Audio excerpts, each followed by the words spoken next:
Comics fans! Welcome to Just Comics! Welcome. I'm Seth.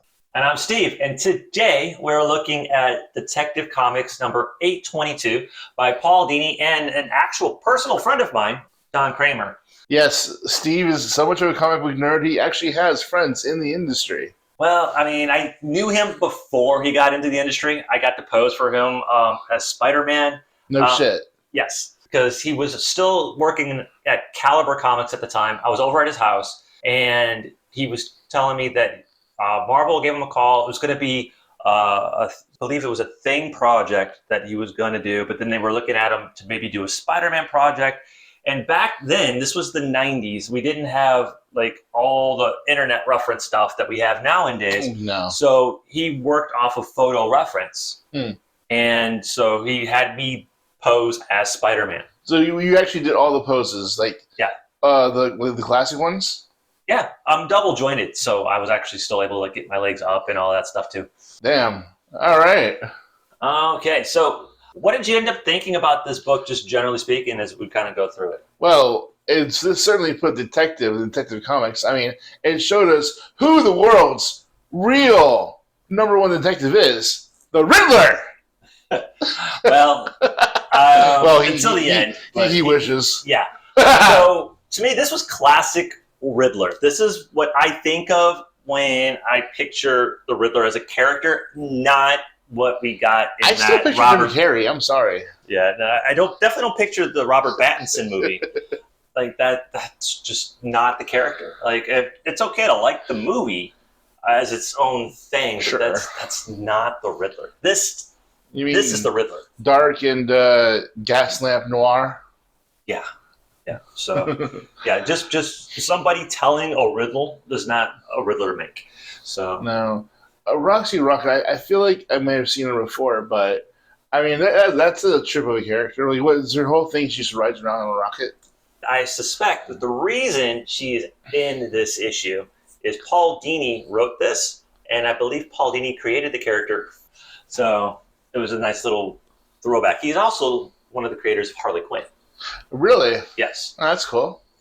But yeah, so Batman's just kind of hanging off Roxy's rocket there. You mean Roxy Rocket's rocket? Sure, we'll go with that. All right, so Batman comes home after all of that to find the Riddler and Gordon. Yeah, he's like, why is this man in my house? Why is he not, in a straitjacket? What is going on?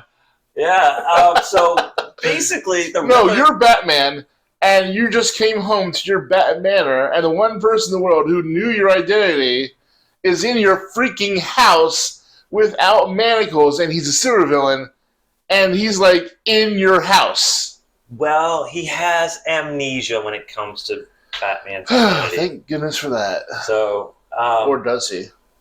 No, I'm sure he does. Oh. Although he did kind of get a little, like, with the chin. Yeah, he's definitely kind of like, what the F? Yeah, I mean, can't blame him. You really can't blame him for that. But it just turns out that he was hired as a consultant to try and solve a murder. Which is really ironic. I'm sorry. It was a fun story, though. Oh no, it's great. Yes, who can solve this mystery first? And it's like Batman's like, what murder? What are you even talking about? Like, he doesn't even know about it up until this point. No, and he gets handed a photograph, and apparently he was handing the murder victim some flowers in this photo. Yes, the whole thing is the police are coming here saying, "Oh, we just wanted to let you know," or Riddler's saying, "I just want to let you know, I don't think you're guilty of killing her." And he's like, "Guilty of killing who? What? No." Yeah. My favorite part is like basically what you just said, but then it's just like, oh, I'm glad to help. I considered her a friend. I'm like, you didn't know who she was just 2 panels ago. It's comics. It's fine. Yes. And plus it's Bruce Wayne. He's got to be diplomatic about it. So, of course. But Gordon's just also kind of like off to the side, kind of like nudge, nudge. Hey, man, I'm on your side here. It's like, I don't want this either. Batman now decides he's going to jump into... Yeah, so this is where his detective chops shine. I mean, first off, he's got, like, what, 26 screens? Like, jeez. But he makes use of all of them, too. I'm only counting 9. Okay, it's called hyperbole. So here we got Lex Luthor down here. Well, it's not Lex. As All comic bald guys like Lex Luthor, though. I mean, I'm a bald guy. I'm a comic guy. But you don't. Technically. You look more like Megamind than Lex Luthor. Gee, thanks. You're welcome. So Batman goes scouting for some answers the way Batman does. With violence! Yes. Love it. And you know what, folks? If violence isn't working, you're simply not using enough of it. One leg broken won't do. Break another. I'm sure he's probably gone that far at some point. At Maybe. least he's not doing that here. You didn't know. Usually just dangling a guy off a roof works. Yes, all he has to do is just let go a little bit for a second, and that's it. You spill something. Yeah, I mean, still, sure, right in your pants. All right, so the Riddler's got some balls, though. He's leaning on the Batmobile. Batman basically is like... He's interrogating this guy in the back alley, so Riddler's like harassing him. Like, oh, you're still out of clues? You're harassing guys in back alleys now? Riddler thinks he is out detective Batman. Of course, because, Riddler has a big brain, and he does a lot of brain work. He does braining. Yeah. Apparently he does some other things, because he knows all about this particular kind of club. It's a seedy underground club that he thinks he's the only one who knows about it. And then Batman starts talking to the owner. I thought it was hilarious. It was like, let me show you this thing that you had no idea existed. Batman was like, oh, I see. And he goes, hey, Dolores, how's the family? How's the kids? How's the wife? I don't know. It was funny. Honestly, I really did enjoy this story. And it was a nice, quick, easy read. And it was only like 23 pages or something like that. I mean, I'm going to fanboy on the art a bit. Because, even if it wasn't a friend of mine, like, Don is genuinely, like, just super solid with the art. So his Batman is strong. His Riddler's good. Like, you can tell, like, he did his research when he was drawing and made sure everybody was recognizable the art is as solid. the character. So, anyway, in this here, we do find out the person that Batman was torturing, for lack of a better word earlier, for information, goes to this club with a blonde and a brunette. And he's really into cuffs. Well, yes. And the blonde is our murder victim. Mm. And then Riddler has a funny moment here. I actually did kind of chuckle when I read this, where he's like, so, Escar, first time I've been inside conscious.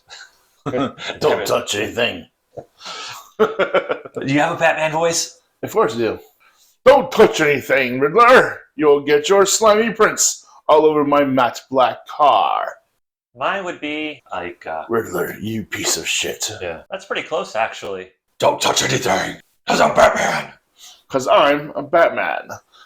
And the rest of Batman. He's like, see, Robin, this is what happens when you allow yourself to be influenced by crime. Tell us in the comments, who has the better Batman voice? Mine's basically kind of a ripoff, though, of how it should have ended. They go back to the place that Batman was interrogating earlier. Give it up, Leonard. There's no way out. Okay, so there's gunfire coming out the window. Riddler's ducking. Batman jumps through the window, finds the guy with a gunshot wound in his head. Yes, it looks like he committed suicide. There's even a note. And so the Riddler's like, oh, hey, I got this thing going. It's done. I figured it out. Like, yep, hey, just let you know, I've got it. And, what's your Riddler voice? I just wanted to let you know that I got it. That's pretty good. I don't have one. I feel like he'd be kind of nasally and annoying. That's still Jim Carrey to me, however Jim Carrey sounds.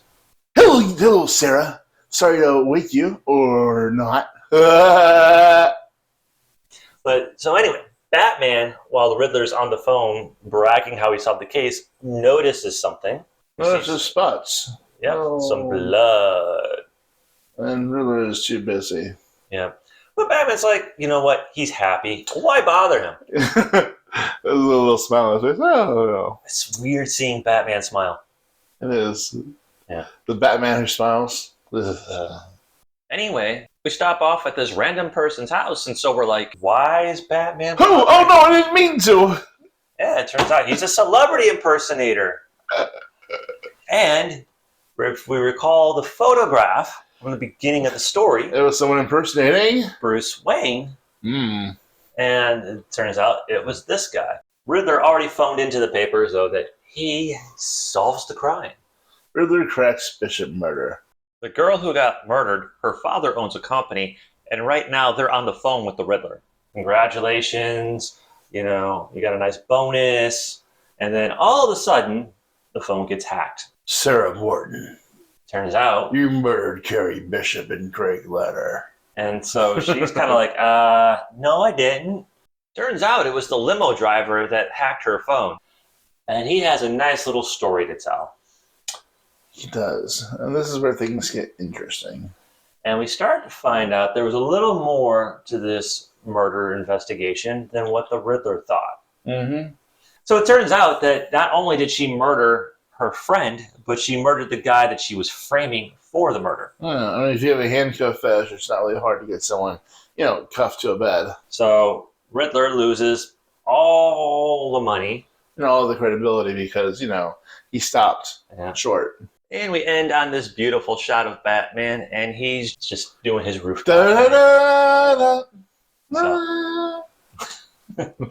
So overall, what are your thoughts? I liked the art style. I don't know, Riddler with sunglasses instead of his trademark silly mask thing, domino mask that he usually has, his Riddler mask. Yeah, but he's not a bad guy in this story. That's true, he's not. But, I mean, it's a little pretentious to walk around dark alleys wearing sunglasses. I'm just saying. Riddler's pretentious. That's a good point. No, I enjoyed the story thoroughly. It's like almost like a clash of minds. Riddler's the huge, psychopathic genius who comes up with all these super convoluted, traps and plots. And he's pitting his analytical mind against Batman's. And it's a race for the ages to see who can out-detective whom. And he loses to Batman because Batman is the best detective in the world. Guys, I would highly recommend picking this one up. It was a super fun story. You'll find it on eBay and back issue bins pretty affordably because it's not one of those high-value back issues as far as back issues go. It's valuable to us. It is. So, but yeah, if you're just looking for a nice single issue, quick, fun read, Batman and Riddler. It is very fun. Overall, 5 stars, my opinion. All right, before we get out of here, we do have to ask you guys to please like, share, comment, subscribe. And on that note, see you in the next video. So we'll see you next time on Just Comics.